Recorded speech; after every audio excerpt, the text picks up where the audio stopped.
Hey guys, today I'll be telling you about sugar gliders. This is one topic I know quite a bit about since I have two of them. I have two of them because they're colony animals and they do not do well alone. The more you have, the better for them, but I can only handle two. They're nocturnal, so they stay up all night, and they're actually not like flying squirrels like most people assume. They're related to possums because they're marsupials. Since they're exotic pets, they require a lot of extra care. One thing is their diet. They have to be on a staple diet, which mine is the pet glider diet, which consists of fruits, veggies, applesauce, yogurt, calcium fortified orange juice concentrate, and a couple other things just to give them the right vitamins and nutrition that they need.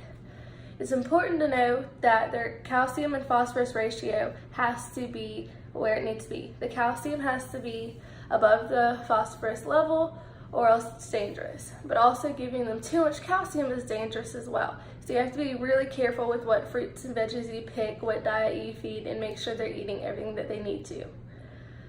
And also, since they're nocturnal, at night in the wild, they love to forage for food. That's all they do when they're awake. They eat, they look for food, they eat, that's it. So it's important to have little items so that they can forage for the food in their cage.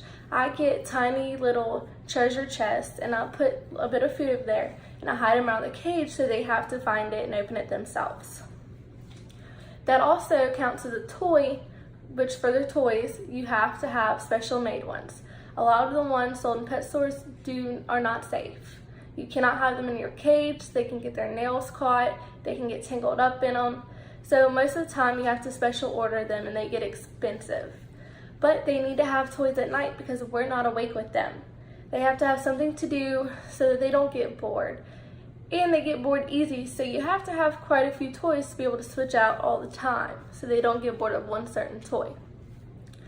Also, just for general care, they groom themselves like cats. It's actually called grooming, and they eventually do it to you when they accept you as part of their pack. They like to lick on you and kind of nibble you sometimes. But that's what they do to each other to keep each other clean, which is also why you need more than one. Also, you can't bathe them. You can only do it in emergency situations, but it's very dangerous. You have to know the right way to do it. You have to keep them dry. It's very specific. They have fleece pouches that they sleep in. You have to wash that regularly. You have to give them fresh water, fresh food, keep their cage clean.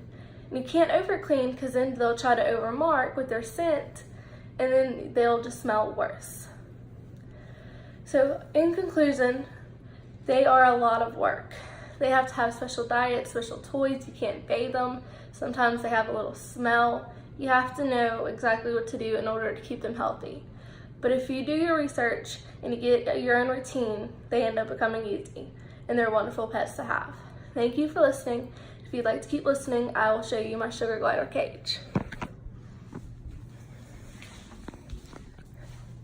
That's their cage with all their toys in there. I'm gonna show you my boys. Hey babies, hey.